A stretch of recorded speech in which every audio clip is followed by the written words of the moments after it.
there are many things happening out there, and which I would like to talk about tonight. Out there, of course, means in the world, and I'd like to talk about it tonight to try to offer some type of a light guidance in terms of what I think all this is really all about. So, we have just been through basically a war. Hamas attacked Israel, and they threw rockets not only at Israel, the southern part of Israel, which is Ashdod and the different places, Sderot and so on. But what was amazing this time is that they actually launched rockets at the center of Israel. You see Tel Aviv and even Jerusalem, which is unusual because even they have holy places in Jerusalem.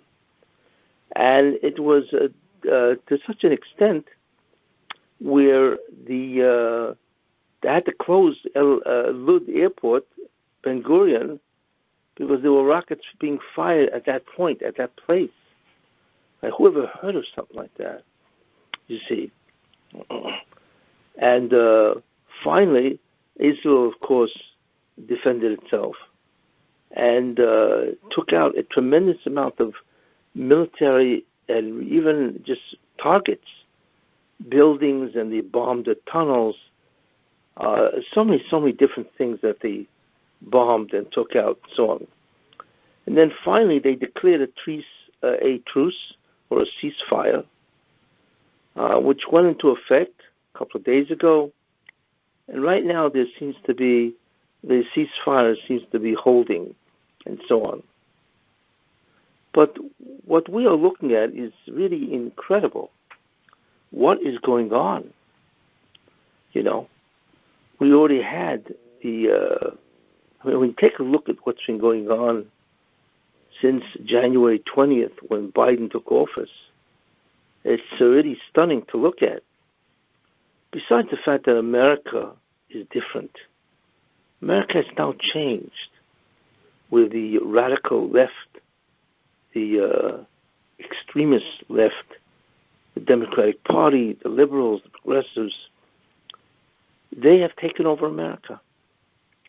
And they are passing laws that are going to be severe for America itself.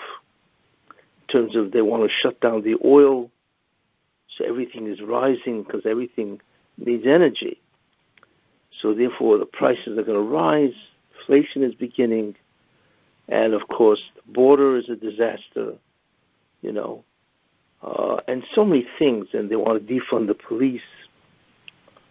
There's so many things that have changed America. The question is, what is happening? But one of the things that has happened, you have which I spoke about, the tragedy of Meron, where 45 people died. I spoke about that at length. You have that. Then also you had there was a Tish, Karlin, Stolen, where again the bleachers collapsed, and 2 people died, and I think 187 people were taken to the hospital, many of them critical. That's another disaster. Then, of course, you have the disaster of the war, where Hamas has attacked Israel, and for the first time, like I said, has actually bombed the central part of Israel. And that never happened before, you see. So we have that, and the government has failed again for the 4th time. There is no government. They have failed to put together a coalition, and therefore, as I speak now, there is no government, so it's very likely that they're going to have to go to a 5th election, which is unheard of in the history of Israel. And of course, as you see, there's a lot of things happening. So I'd like to give some type of perspective to what's happening and why it's happening. And if we understand why, I think we can somehow take that into account and try to do something about it. Now, one of the things, and I'm going to speak about this, one of the things that is happening, which really never happened before, is America's position about Israel defending itself from the Hamas terrorists. That's one of the things that are happening. Now, the incredible thing is the following, when you think about it.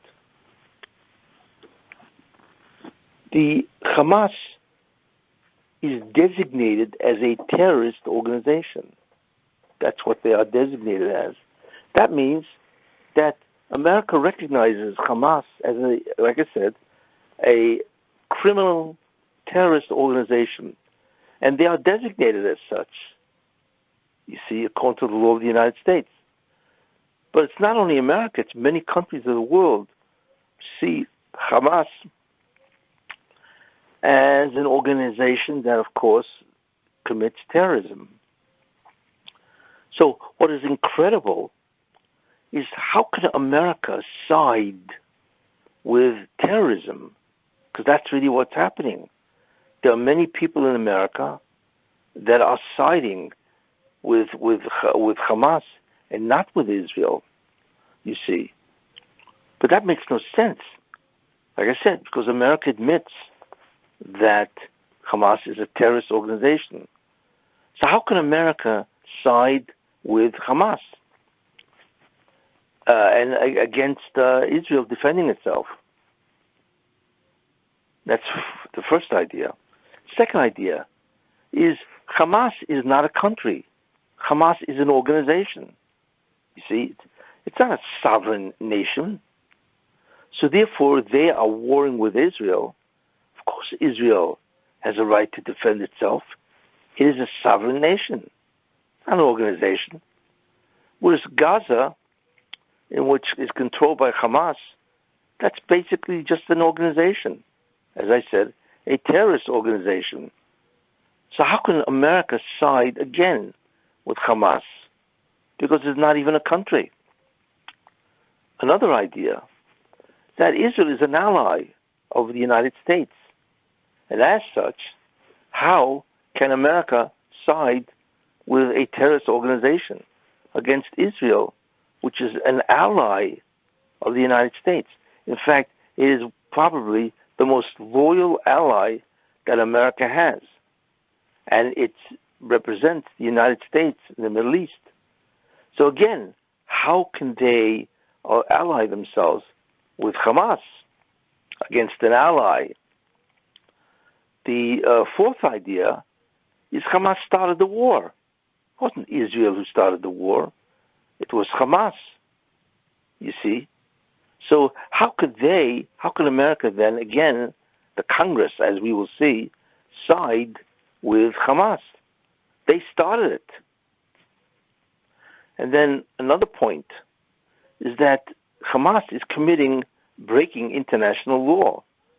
They have bombed cities of civilians and not military installations, which is illegal according to international law.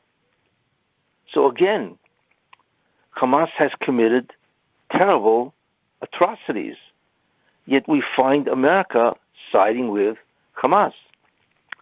This has never happened before. It is startling to see. What are we seeing, really? We are seeing the incredible betrayal of the United States, the treachery of the United States against Israel. That's what we're seeing. And it should be so obvious who is in the right and who is in the wrong that you wonder how can the U.S. side with Hamas, and not with Israel. Because there's a tremendous now rise of people protesting against Israel's right to defend itself. This is a tremendous act of betrayal and treachery on the part of the United States, which we've never seen this before, you see. Now Biden, what has he said? He has basically made no comment for 6 days. at all. And when he finally does make a comment, right, he doesn't condemn Hamas. All he says, well, Israel has the right to defend itself. Really? That should be obvious. What do you mean? You mean Israel needs your permission to defend itself? I mean, it's very obvious. Israel is a sovereign country that has been attacked by a terrorist organization, and it's not even a country. You see? Obviously, they can defend themselves. I mean, what is this, the brilliant remark? You see? So what are we finding here? That Biden is not coming out really condemning Hamas, and he's not coming out really what's called vociferously, means vocally, very strong, against Hamas. What does all this mean? Now, what's also amazing is that Chuck Schumer, who is the Senate Majority Leader, he's the highest Jewish politician in the United States, he basically says nothing. Absolutely nothing. In fact, Schumer, when he was running for office, I used to say that his name is Schumer from the Hebrew word shomer, watcher or guardian, and that he was an individual that would guard the safety of Israel. Well, where's he been? Nowhere, you see. So that itself is unbelievable. Now, what we're also seeing in America is the Democratic Party has become anti-Semitic. It never was that, really. So we see that the progressives, the Democratic Party, the leftists, have actually become anti-Semitic. In fact, Bernie Sanders, who's a Jewish senator from Vermont, he has decided to try to bring legislation where they want to stop the military weapons to Israel. Would you believe this guy? I mean, is he out of his mind? All the points that I've mentioned, that they are designated as terrorists, they're not a sovereign nation. Israel is the ally, Hamas started the war, and that they're actually breaking international law by bombing cities of civilians, right? And Bernie Sanders has the gall, the unmitigated gall, to try to initiate a legislation where they want to stop sending military weapons to Israel? I mean, have we ever seen such treachery before? So that is the question. What is really happening in terms of the United States and Israel? Now, one of the ideas we can say, like I mentioned, that there have been so many changes between Israel, between the United States and Israel. So one wonders what is happening. But one of the ideas which is important to keep in mind is that as time goes on, you see, what the Russian seems to be doing, he's reminding the Jews that this, America, is not your country, you see. Now, everybody thought, well, America, as they say, the golden Medina, where the streets are paved with gold, that's the place to live. And America is a democratic country, so nothing will ever happen to the Jews that is bad. You see, all the persecutions that have been done on the Jewish people will not happen in America. America will always defend the rights of Jews as citizens of America, and also they will defend Israel. All of this is falling apart. So in that sense, what God is doing is he's warning the Jewish people, America is not the country you think it is, that even they can turn against you. This is what we see, you see. So that's one of the ideas behind this. Now, another idea is that because of the war that Israel is having with Hamas, anti-Semitism is rising globally. Yeah, people have been telling me there are a tremendous amount of anti-Semitism all over, where there's Palestinians, Arabs, or pro-Palestinians are beating up Jews, you see, all over the United States. I just spoke to somebody who lives in Toronto, and this person told me that there's a march where she thinks it could be like 10,000 people are marching for Hamas and protesting against Israel. This is in Toronto, Canada. And Toronto, Canada has a very large Jewish community. But it's happening in many other places, you see, where there's actually protests by Arabs, pro-Palestinians, against Israel. Even though when you think about it, this whole thing doesn't make any sense. Because like I say, how could a person side with terrorists? So obviously that's what Hamas is, you see. And they're not a sovereign nation. So what justification does a person have for siding with them? It makes no sense. It's almost like we're tapping in the latent hatred of the Jews. And all of a sudden that's rising, you see.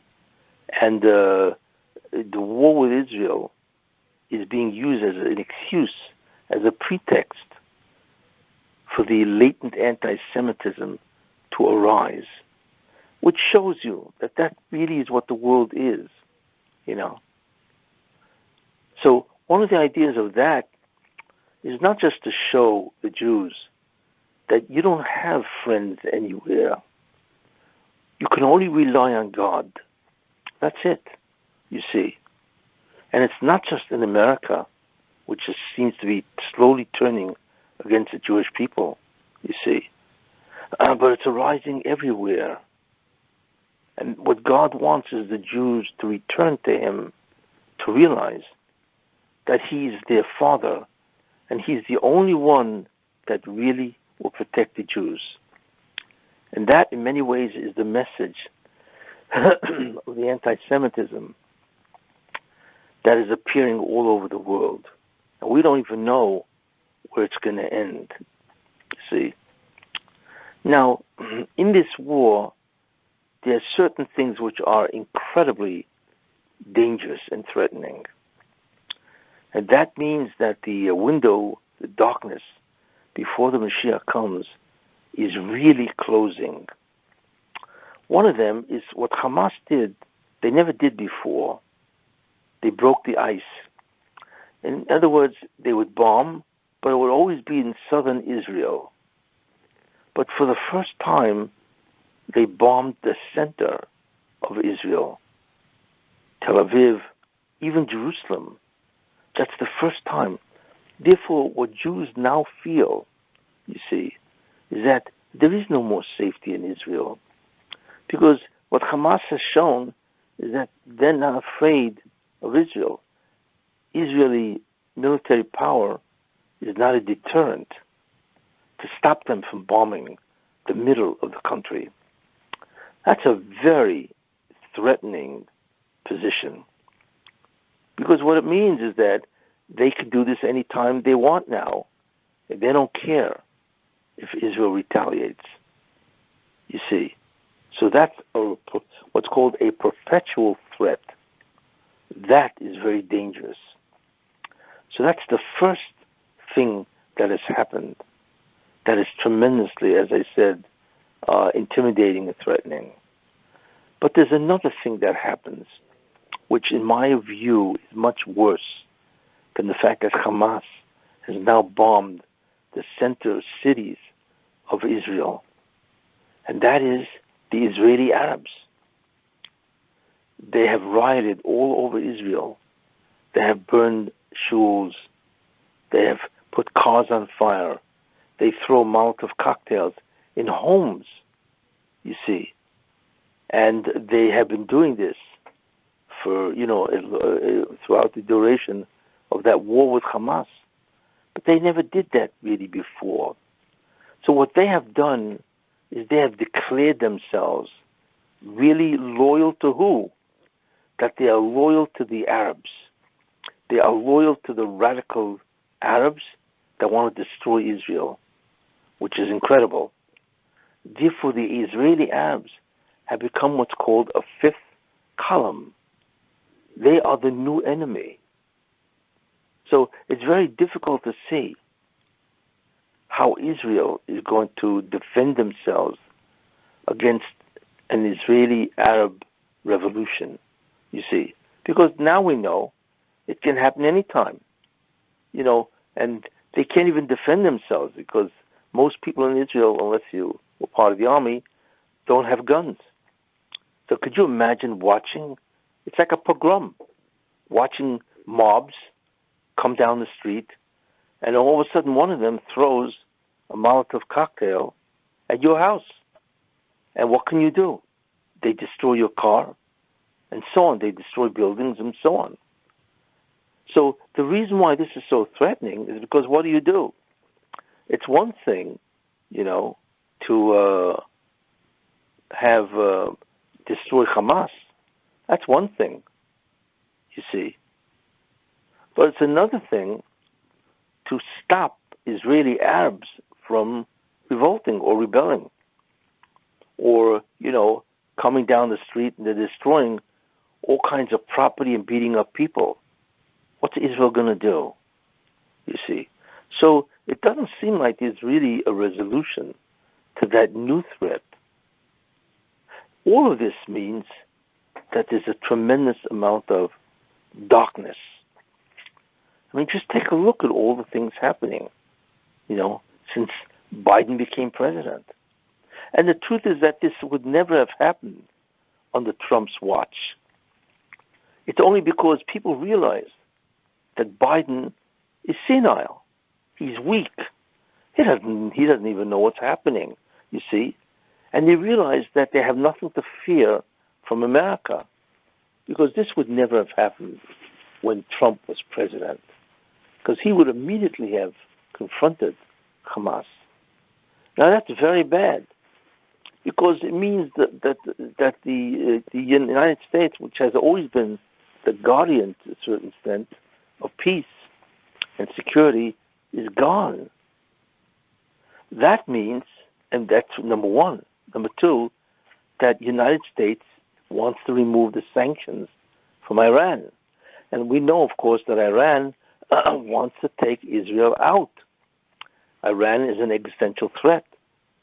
So how in the world can the United States do this?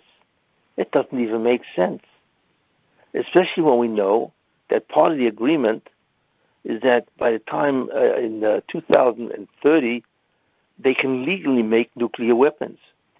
So there's a sunset clause. So the whole thing is insane. Yet that is also happening.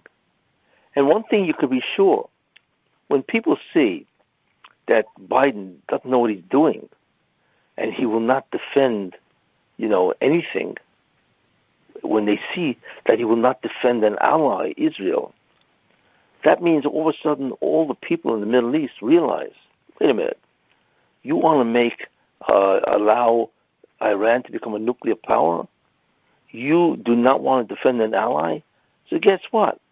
All the countries in the region are now shaking in their boots, because this allows Iran to conduct a massive war in the Middle East.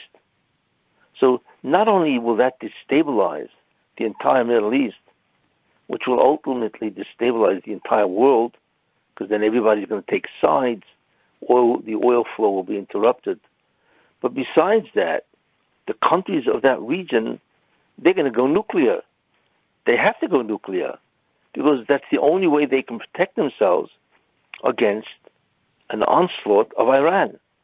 Now, could you imagine the Arab countries going nuclear? Well, that's an unbelievable threat, you see, to security, peace and security in the Middle East. And we're sitting and watching. And guess who else is watching? I guarantee you Putin is watching this. So he sees that Biden is in no position to in any way stop any of this. So he can do whatever he wants. He could take over Ukraine. Who's going to stop him? And I guarantee you China sees the same thing, and they are going to take over Taiwan. And what's Biden going to do? Besides, Biden anyway is beholden to China. He's been taking millions of dollars from them for 30 years. So what's he going to do? We are about to watch a descent of civilization, and it's going to ultimately arrive in tremendous growth of evil. You see, that's what it's going to result in. Tremendous growth of evil. So really what we're looking at is an extremely dangerous period of time. You see, much more dangerous than we had calculated before, especially with the election of Biden, you see. And therefore, for the Jewish people, it's a very dangerous time. Now, how do we understand all this? Well, I will tell you what I think. I believe that I am correct. I mentioned in the Shiur on the tragedy of Meron what that meant. So if you want, you can review that Shiur. But the problem is this. One of the main reasons why the Mashiach doesn't come is because there's a tremendous amount of lashon hara, slander, defamation, forbidden and evil speech that harms another Jew. And because of that, there's a tremendous amount of sinas chinam, baseless hatred. And I had mentioned a while ago that what lashon hara does is that it allows the Satan to prosecute, measure for measure. When you speak lashon hara against another Jew, then the Satan has the right to speak lashon hara about you. In other words, you initiate the judicial process, and that's measure for measure.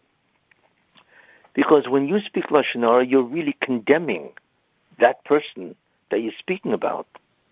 So if you condemn a Jew, so the Satan has the right to condemn you. And a condemnation of the Satan basically is an accusation.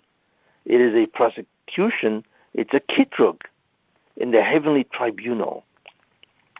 Therefore, what's happening is because the Jews have created so much lashon hara against each other, there's a tremendous amount of kitrugim, which is prosecutions in heaven, which is constantly bringing out the sins of the Jews. And since the sins of the Jews are constantly being brought out, therefore they need an atonement. And that stops the Mashiach from coming, you see. Now, if you think about it, this is Midah Keneged Midah, where God says, you want to speak lashon hara, Jew to Jew, right? And therefore you want to create a tremendous amount of hatred, which is sinas chinam. Guess what?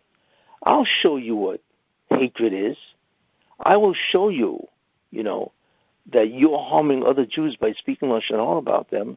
I will show you other people that will speak lashon hara against you and try to destroy you. And therefore God enables, through justice, for nations to rise up against the Jews. That's right. That's anti-Semitism. Where all of a sudden the goy, the nation, right, all of a sudden they begin speaking against the Jews, and that's happening all over, right? And they begin to display tremendous amount of hatred toward the Jew. And this is the classic Midah Keneged Midah, measure for measure. You Jews want to speak lashon hara and create sinas chinam, hatred amongst each other. I will do the same thing. I will therefore give permission for the nations of the world to do the same, where they will become anti-Semitic, they will hate you, and of course they will speak lashon hara about you all over. It's a classic measure for measure. Why? Because the problem, like I said, is that lashon hara, and this is in the Chofetz Chaim and many other commentaries, lashon hara destroys the ability of the Mashiach to come. And I believe this is why it is happening. You see, because God wants to bring the Mashiach. And it's not happening because the Jews prevent it by exposing all their sins in front of the heavenly tribunal, you see. Because, like I said, Lashon Hara creates a tremendous kitruk, prosecution, and it exposes your sins to the heavenly tribunal. And therefore God wants to stop this. But there is a kitruk, a prosecution against the Jews, and therefore measure for measure becomes the consequence, where the nations of the world now begin to openly display hatred for the Jew, and also tremendous amount of damaging, harmful speech against the Jew. And it's happening all over America, yes, and it's happening really all over the world. So this is part of the end. This is part of the darkness that is happening to the Jewish people, you see. So that's basically the same idea. Now, how do I know that Lashon Hara can do that? You know? I mean, the Chofetz Chaim says this and so on. But do we have a biblical example where Lashon Hara actually threw the Jews into exile and it invited nation to hate them, right? Even to enslave them? And the answer, it did happen. The classic example is Egypt, Mitzrayim. Now, we know Moshe Rabbeinu saw an Egyptian beating a Jew, and he killed him, and he hid him in the sand. The next day, this is all recorded in the Chumash Shemais, in the beginning, Parashat Shemais. The next day, he goes out, and he sees one Jew, right, hitting another Jew. So Moshe Rabbeinu says, Russia, why are you hitting your fellow Jew? So that person, these two people, Dosim ben Aviram, so this person says to Moshe, are you going to kill me like you killed the Egyptian? You see? So Moshe Rabbeinu says a strange statement. Ochi noida hadova, surely the matter is known. Now, normal interpretation of that is surely the matter that I killed the Egyptian is going to be known to Pharaoh, because the Jew is now going to inform on me, subjecting me to the death sentence. But Rashi says, and it's from the Medrash, that's not what Moshe Rabbeinu said. Moshe Rabbeinu said to himself, why is it that of all the nations, why are the Jews so persecuted? In other words, why are they in Golus? Why are they in exile of Egypt?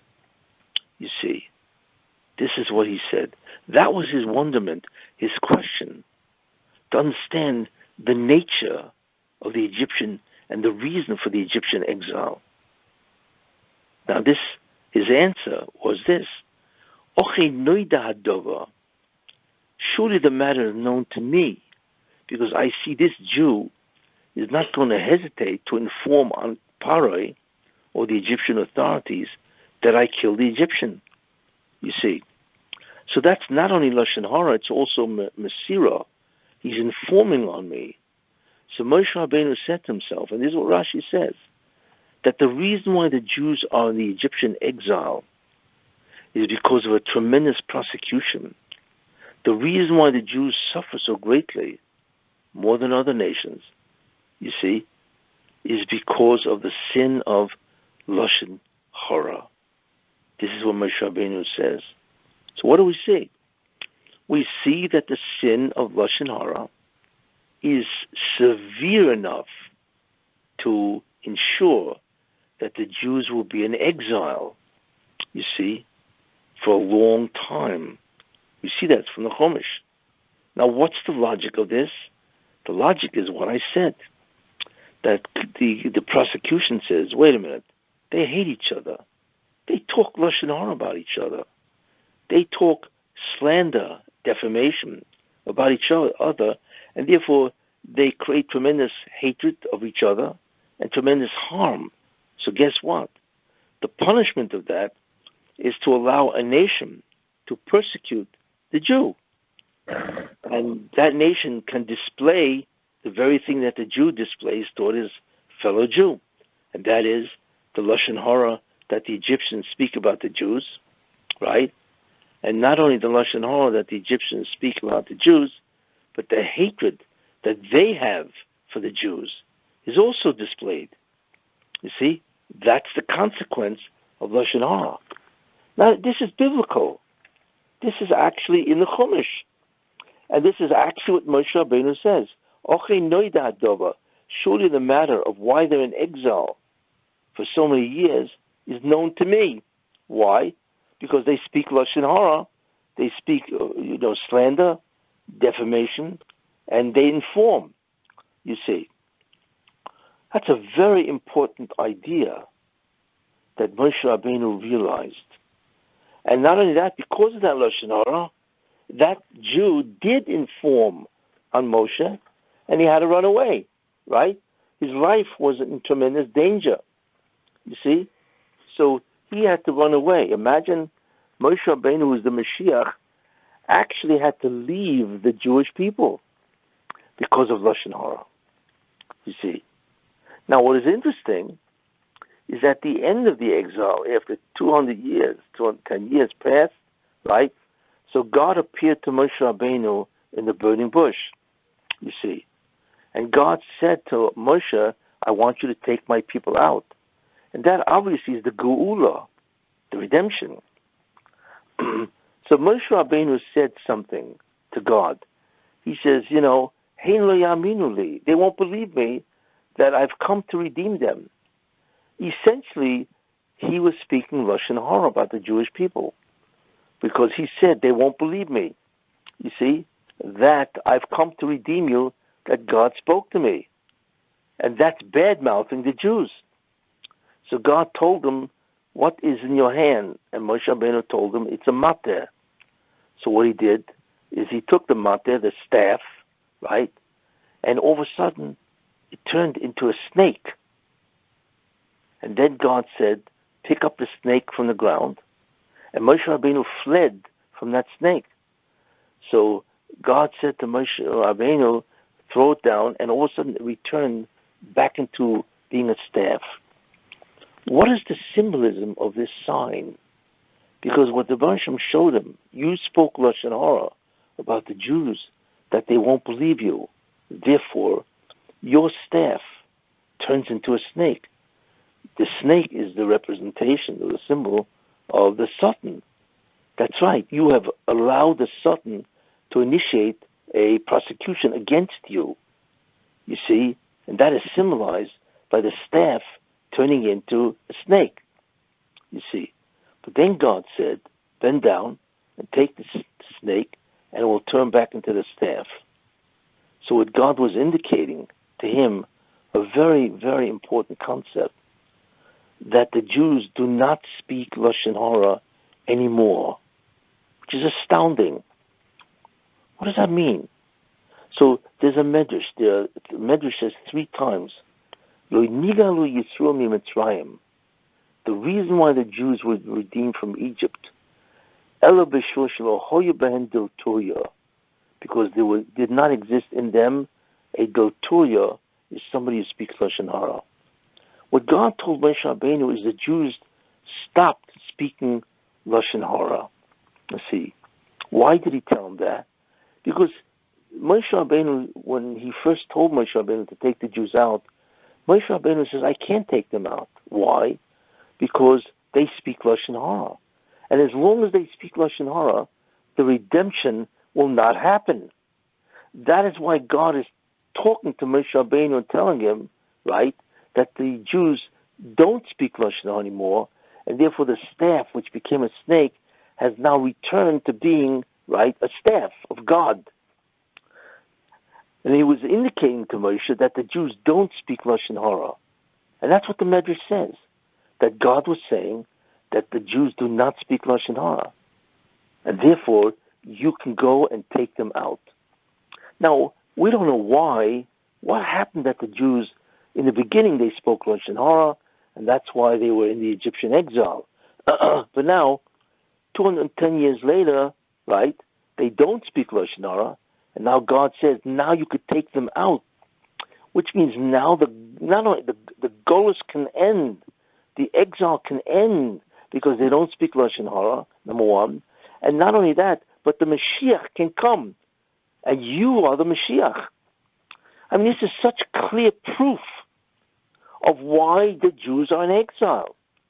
Because they are constantly talking Lashon Hara about other Jews, creating a tremendous amount of sinner, hatred, and opening up the prosecution by the Satan to prevent the Golus ending and the Mashiach coming. This is what I'm telling you is incredible proof that Lashon Hara brings the exile, and it brings the anti-Semitism, and it brings the persecutions. You see the discussion between Moshe Rabbeinu and God, you see. And this, therefore, is what we see. That is what is happening there. In fact, what is interesting, since we now know that, by the way, the one who expands on this is the Klei Yokar in the Chumash. So if you really want to see the whole thing, take a look at the commentary called the Klei Yokar, at the place where Moshe Rabbeinu, where God is speaking to Moshe Rabbeinu in terms of taking the Jews out. But in any case, therefore we see clearly that slander, defamation, informing, right, of to one Jew about another Jew. It's A speaks to B about C, and A degrades C in the mind of B. That's Lashon Hara, you see.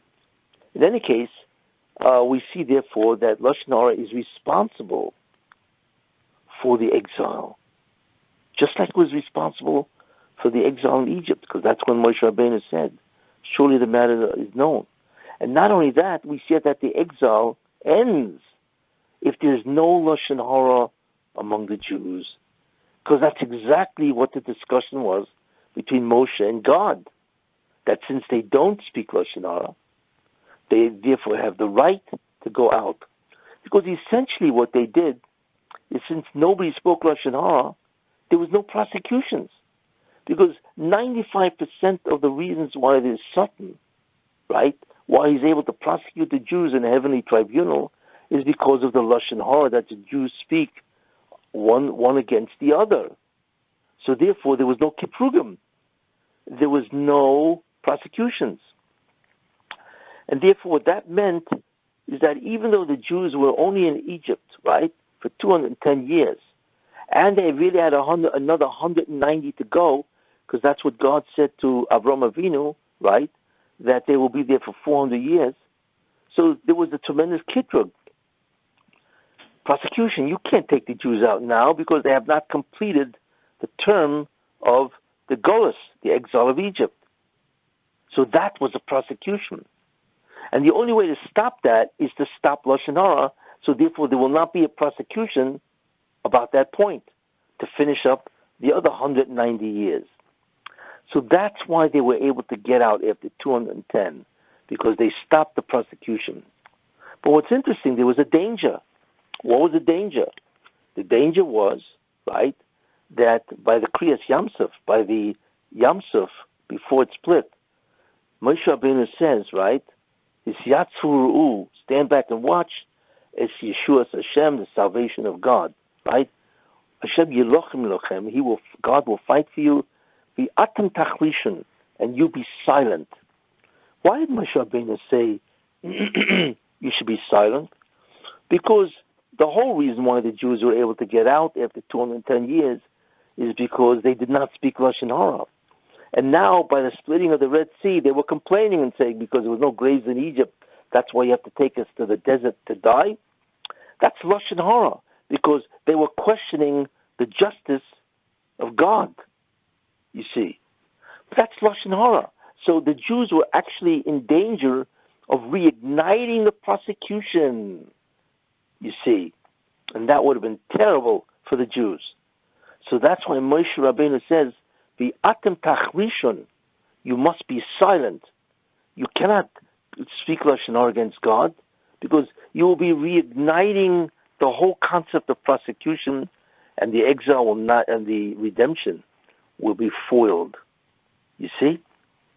It shows you the beautiful inconsistency with the fact that they were able to get out of Egypt because they did not speak Lashon Hara. Well, what do we see so far? We see an amazing idea. Most people don't realize this. You see it from the Chumash. The real reason for the exile and why it's prolonged is because Jews are constantly bad-mouthing other Jews. And then because of that, they create tremendous amount of hatred. There's no achdus, you see. And the reason why the exile of Egypt ended is because they did not speak Lashon Hara. Well, we have to take this to heart. The reason why we are watching a tremendous amount of anti-Semitism throughout the entire world is because that's the measure for measure. You know, you speak Lashon Hara against other Jews and therefore create tremendous hatred. So God says the consequence is, right, is that the nations of the world will speak Lashon Hara against you, and they will display their hatred for you. And then you'll learn what it is to talk Lashon Hara. You see? That's the reason why we are watching this tremendous display of the rise of anti-Semitism, whether it be from America, Canada, Europe, the Middle East, you see, or for Hamas, and so on. It's a very important concept. What can we do? We must fight against Lashon Hara, because that's the reason for all of this. It was the reason, as I pointed out in the Shiur, on the Meron tragedy. It's also the reason for other things happening, for the war against the war from Hamas against Israel. It's the reason why America is changing, you know. And as a result of that, there's a tremendous betrayal of the Jewish people, which when you think about it, is astounding. Like I say, you know, how smart do you have to be to realize that, of course, Israel can defend itself. How can America, like I said before, you know, side with a terrorist organization that started the war? It's absolutely incredible. It is so obvious that what America is doing is treachery, but it's happening in front of us. So that, in many ways, is the underlying concept here. And the proof is from the Chumash. So that's what we have to do. Not only to guard ourselves, not to speak Lashon Hara, you see, but to try to teach our kids, right, our spouses, right? You need to learn the halachas of Lashon Hara. What is Lashon Hara? When is it permitted? When is it forbidden? You see. And that's very important. And whatever you can do to spread it is a tremendous mitzvah. And like I said, you know, could you imagine if somebody came over to you, the Chofetz Chaim says this, if somebody came over to you and said to you, would you like to donate a brick to the building of the Beis HaMikdash? Imagine, the Mashiach comes, the Mashiach ben Yosef, they want to build the Beis HaMikdash, right? I mean, we're talking about the Beis HaMikdash, the greatest edifice in the entire universe that will have, like I told you, it's the Beis HaMikdash, the Milo in heaven, that will actually become physicalized and come down. And you can actually bring a brick down, right? And he wants your contribution. Would you give money? Of course. You would do anything to contribute that brick. Well, guess what? Every time, every Jew that does not speak Lashon Hara, that's his contribution. He actually sponsors a brick for the Beis HaMikdash. Could you imagine what kind of reward that is? It's unbelievable. So therefore, we have to wake up. The Jewish have to realize, the Jewish people have to realize that the greatest deterrent and obstacle for the redemption itself, for the Mashiach to come, is Lashon Hara. It stopped, right? It stopped Moshe Rabbeinu from redeeming the Jews initially. And it had to wait, right, 54 years, because when Moshe Rabbeinu left, how old was he? He was 26, and he redeemed them. He was 80. So he could not do the redemption for 54 years because of the Lashon Hara. But thank God that we do not know why or how the Jews stopped speaking Lashon Hara, and therefore God then appeared to Moshe Rabbeinu and said, you can take them out. Listen, that's all the proof we need. So take it to heart, think about it, learn the laws of Lashon Hara, try to spread the concept. But I believe definitively that this is really what's going on. Now, of course, there are other ideas included. Whatever God does is always multi-deterministic, because obviously included in this is what I said, that we are now realizing that America is not the promised land, and neither is anywhere else in the world. You see, that in the end only God can protect us. You see, and the only place is Israel. But in order for that to happen, you must get rid of the Erev Rav. And that's what's happening in Israel. God will not allow a government of the Erev Rav to rule over Israel. And they have failed 4 times. They don't realize that this is the beginning of the end of the Erev Rav, of those Jews that want to destroy Judaism, you see. And this is what's happening. So let us hope, right, that the Jewish people will merit, finally, to get out of the exile, right, with the Mashiach ben Yosef, and then, of course, the Mashiach ben David, and that the revelation of the Shekhinah will definitely happen. And we will finally be able to cling and become part of God once again. Any questions?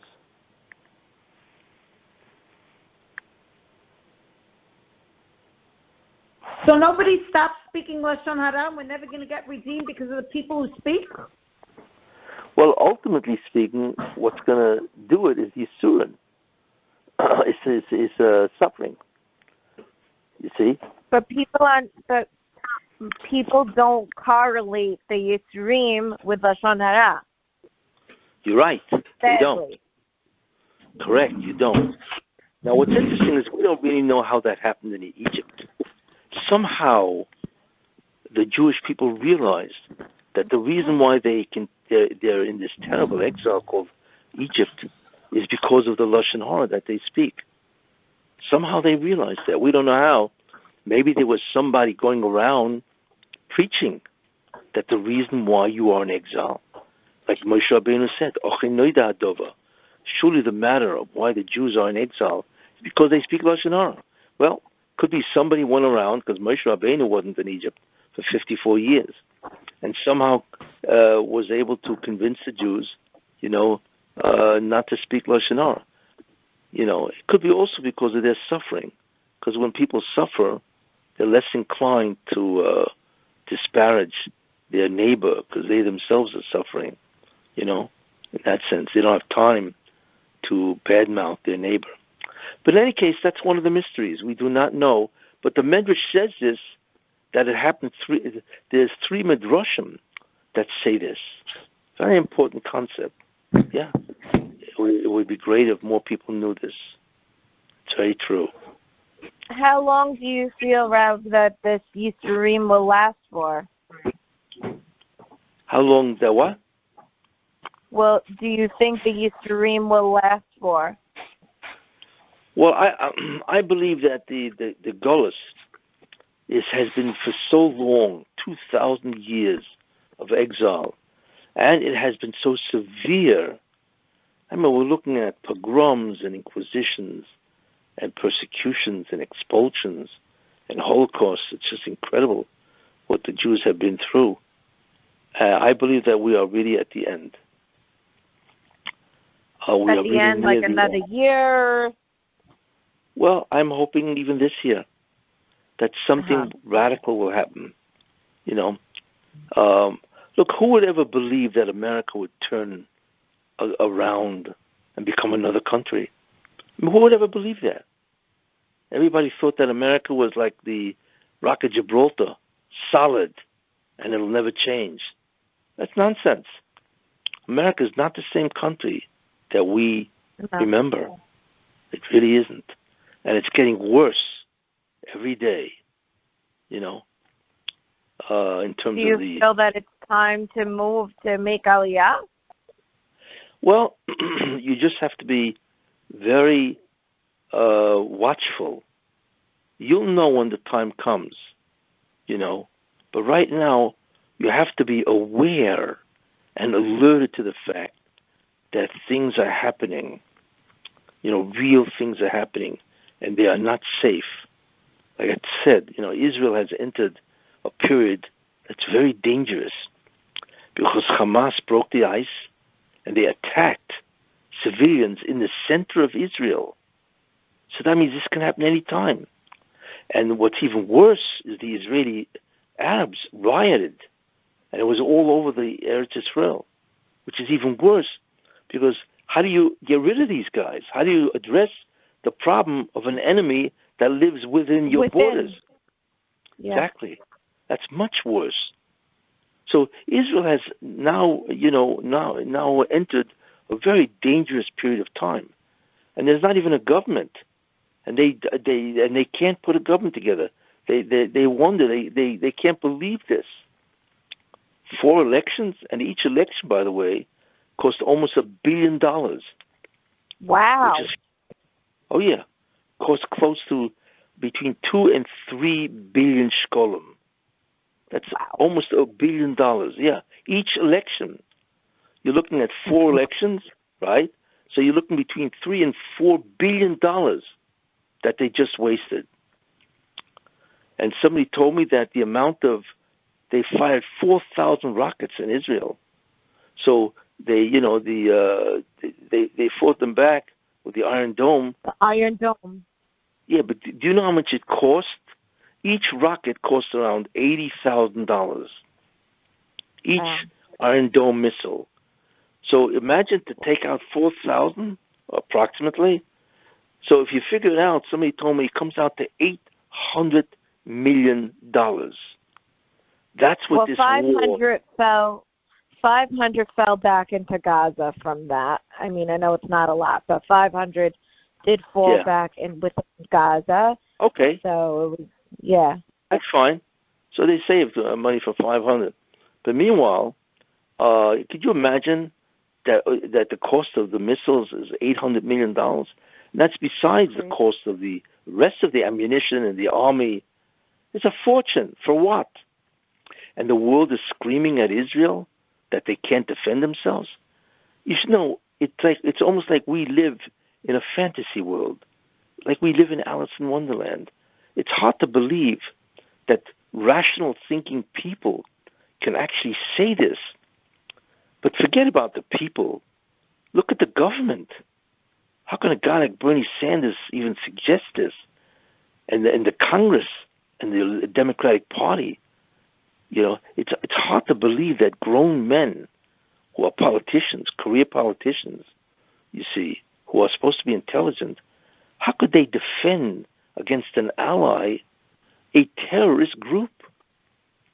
It's like you don't believe it. Especially he's Jewish. What was that? And he's Jewish. Bernie Sanders is Jewish. Exactly, yes. Well, he's an incredible Erev Rav, yes. He must be a descendant of a convert. Well, he's a tremendous Erev Rav. Very evil person. And all the Naturi Karta people that protest with the Palestinians and Hamas. Yeah, I'm not even... Who's even going into these people? And so on, such the enemy of the Jewish people. But, so we are watching fundamental changes in the relationship between the Jewish people and the entire world is ganging up on the Jews. It's incredible. So does it say anywhere right before Mashiach that Hashem's going to pin everyone against the Jews? It does. That's called the War of Gog and Magog, isn't it? That's exactly what it is. So maybe that's what it is, because if once the United States goes against Israel, it's not just the United States, it's the entire world going against Israel. So in many ways, this would be able to qualify for Gog and Magog, because they sent missiles to Jerusalem, you see? Because Gog from the land of Magog is the ultimate opposition and war against the Jewish people. And really, this could qualify for that because it involved the United States and involves the anti-Semitism of the entire world. So maybe that's what it is. You see? So if that's the case, then we are very close. What was that? So Rabbi, so what after? Okay, so what does it say about the Gog and Magog? That like what's going to happen during that war? Like what does it say so we know like what's coming up? Like how does Mashiach emerge from it? That war theoretically is against the Mashiach, Ben Yosef. That's when it really is supposed to be. When the Mashiach Ben Yosef appears, and that war is against him and the Jewish people. Because the people of the world realize that the world is changing and that the redemption is about to begin. So it's when evil wants to reassert itself for the last time. That's the equivalent of Egypt and the Kriyas Yamsuf, when the Egyptians, even after they were beaten, they ran after the Jews at the Red Sea, the Reed Sea, and so on. So that's the same idea. When evil realizes it's ending, its reign over people is ending, and all of a sudden it tries to attack the Jewish people for the last time. That's what Gog and Magog really is.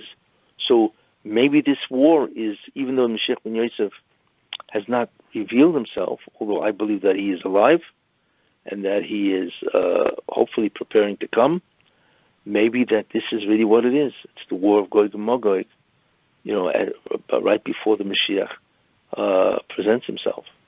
When all the nations go against Mashiach ben Yosef, like you're talking about, that's already after the Beit HaMikdash came down and we're already all in Israel. Yes, theoretically that's when it should be, exactly. But you never know. Remember, God can change this plan. He can preempt that war before. You see that because he almost did that by Chizkiah. It says that Chizkiah, when he warred with Sancherib, right, he would have been Mashiach ben Yosef, and the war with Sancherib would have been Gog and Magog. You see? So that's a long time ago. The reason why it didn't happen is because Chizkiah didn't sing. He didn't offer Shiur to such a miraculous ness that the whole army, I think it was 183,000 soldiers, died in one night. And no disease can kill anybody that quick in one night. So he did not sing Shiur, so therefore he was not appointed as a Mashiach ben Yosef. But so therefore, we never know.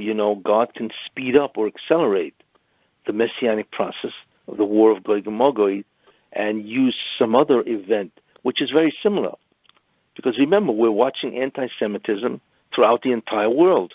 You see? So maybe that's what it is. And that would be amazing.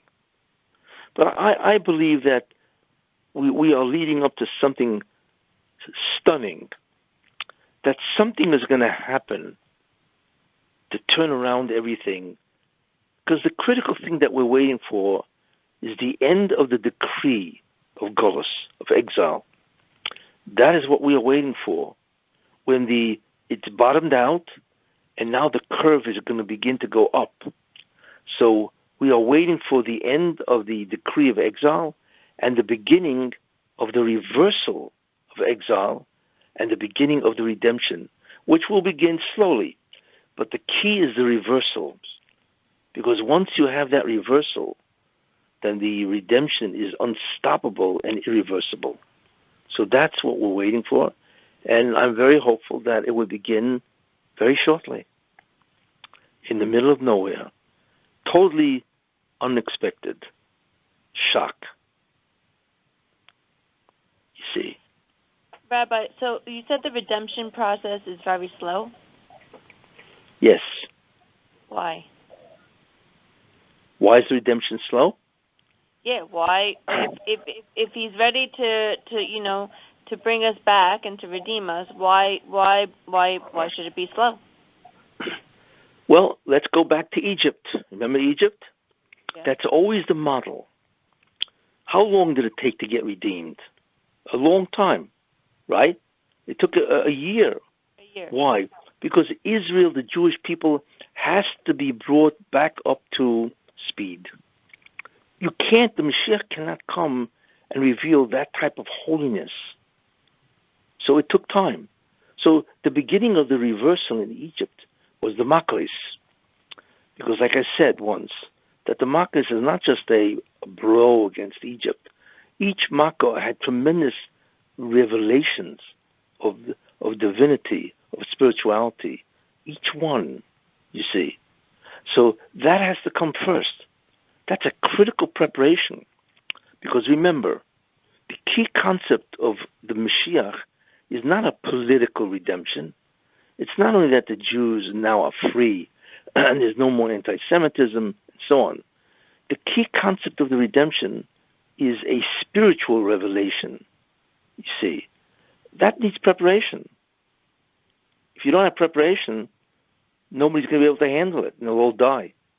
That's why it's slow. Because you cannot introduce a change with such speed. Because people cannot, they have to, adjust to that type of revelation. Because that revelation is a game changer. We're not looking at another time. We're looking at a paradigm shift. A whole different reality we're looking at. That needs time for the Jewish people to adjust to. That's why it takes time. Just like it took time in Egypt.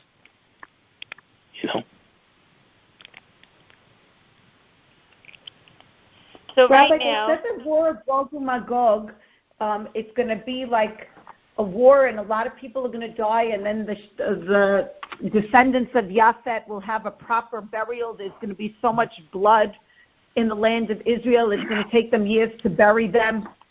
We're looking at a scary time coming up ahead if this is Gog and Magog.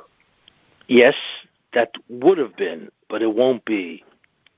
Because what happened is that the Holocaust absorbed the incredible damage that would have been done to the Jews. God, what he did is he did a tremendous favor to the Jewish people, you see. So instead of the Mashiach coming, and then you have Gog and Magog, and then everybody's suffering, where it says that only one or two families from a city will survive. God did that already with the Holocaust, where only one or two families of a city survived. That's exactly what happened, you see. So therefore, since the Holocaust, it served many functions, but one of the functions it served is that it stood for, you see, the redemption, the suffering of the redemption itself. And therefore, we won't have to go through that terrible type of suffering by the redemption. It already happened, you see. So therefore, I in no way believe or think that we will have a Holocaust-type experience. God already did that. Because it says, at the end of time, God will redeem the Jews with incredible mercy. To have a slaughter like that doesn't seem to be merciful, you see. As it says, Berega kotten azavtich, Berega kotten azavtich, I will abandon you, right? Only for a small second. Uberachmim gedolim, and with incredible great mercy, akapsech, I will gather you. So what God is saying, and mercy we know is always the suspension of justice. So what God is essentially saying is that in the end, there will be incredible mercy. So that is a change of the game plan. So therefore the Holocaust absorbed the terrible amount of destruction, and killing and murder of the Jewish people in the Holocaust. So there will be confrontations, but it won't be accompanied by the terrible slaughter of that event, you see. So don't worry. It'll be okay. It'll be scary, that's true, but it will not be what it was in the Holocaust. But how could it be scary? How could it be scary if we have the Beit HaMikdash already and we know Mashiach ben Yosef is there? Like, how could we be scared? we feel the presence of Hashem. We have the Mashiach next to us. I would feel unstoppable. I would be like, bring it on. Well, remember, that's only if the Beis Hamikdash is there. But what happens if God decides to do it before, which he could, right? I mean, for all we know, this could be the Gog and Magog, as I said, because the entire world is now ganging up on Israel. So now it could be very scary, because the Mashiach ben Yosef, although I believe he's alive, but obviously he is not in the position to be Mashiach ben Yosef. He has not received the crown, the Yechidah of Adam Harishon. So therefore, it still could be very scary. You see? What is, okay, let's say Mashiach ben Yosef is living now. Like, what is he doing? Does he know? Does he, what? He's not aware yet. Well, either there are two faces. Either he's aware, either he's not aware of who he is, which is what Moshe Rabbeinu was unaware of who he was until 80 years old, or he's aware, but it takes time for him to come out of his klipa, to come out of his own suffering. That takes time. Remember, Mashiach ben Yosef he himself is one of the main people that suffer to try to help the Jews have atonement. I mentioned the Medrash before, you see. So he's got to get out of it himself, you see. And that takes time until he adjusts, you see, himself to what he really can be. So all of this takes time. But whatever it is, this is compared when the sun rises, correct? What do you see? When you look at dawn, first the sky gets light. That's Amar HaShachar. You don't even see the sun. You just see what's called the consequences of the sun, the beginning of sunlight, right? But you don't see the sun. So you could begin to wonder, why is it getting light? And then all of a sudden, the sun itself, the orb of the sun, begins to rise. And that is sunrise. But even then, there's a certain amount of light, you see? And then the sun rises, until by midday, it's at what's called the meridian. And that is the greatest amount of light, you see? Same idea. The Messianic era is the same thing. First, there will be some type of dawn, a light. Something will happen where the Jews realize something is going on here, you see. But that itself takes time, because from dawn, Amar HaShachar, until sunrise, what is it? Takes about an hour, whatever, you see. So first comes the dawn, which is the beginning of the rise. And then comes the sun, which is the Mashiach. But he himself has to leave his own prison, so to speak, until he himself manifests. And that's the sun rising. You see? So therefore, the phenomenon of sunrise really demonstrates the rising of the Mashiach and what happens. You see? That's how it's going to happen. So let's hope it's going to happen shortly, before this year is up. Rabbi, it's so dangerous now to walk in the streets. Yeah, I know. I hear people are getting beat up in Brooklyn. And they ask me, are you Jewish? And if you don't answer, they want to beat you up. Yeah. Do you see these people? Say you're not Jewish? Well, do you see people roaming? Do you actually see that? The truth is, I came back to New Jersey. I was afraid. Today at a kosher pizza store in the Upper East Side in Manhattan, they threw a brick through the window as people were sitting and eating, and they destroyed the whole thing. You mean they destroyed the whole window? Yeah. Oh, but it wasn't a fire, was it? No. Oh, it was an anti-Semite. Last week at the Diamond District, they did throw a bomb in front of a Jewish diamond store. Yeah. And it burnt a woman, a 55-year-old lady got burned. Wow. And they didn't even get arrested.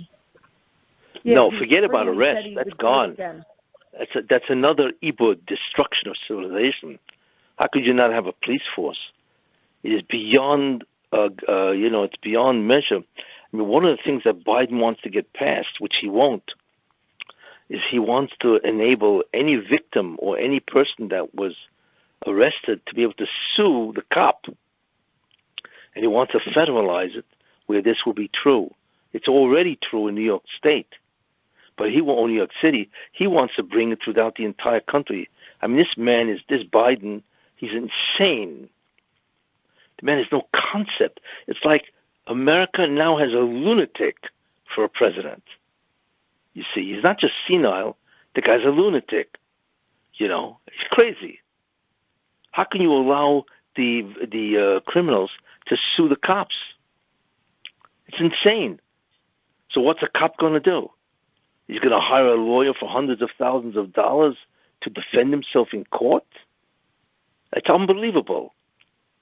So that's why policemen all over the country, people are not going to be a policeman. It's a ridiculous job. But this is absurd. How can a civilization look at this and think this is rational? Of course it's not rational, because you have a bunch of lunatics in Congress and a president who's an absolute moron running the country. They are destroying America, you see. And this is all part of the darkness. You see. Rabbi, the governor in Florida, they say he's like a great candidate for 2024. I mean, hopefully we don't have to get there and Mashiach comes before that. But yes. Yeah.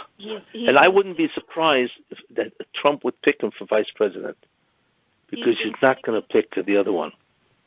I think people rather him over Trump, because they think that Trump is the advantage of him over Trump is age. Trump is going to be he's going to be about 78. Whereas DeSantis, I don't know how old he is, but obviously he's much younger. Much younger. Look, they got a long way off till 2024, and a tremendous amount of things will happen. You see.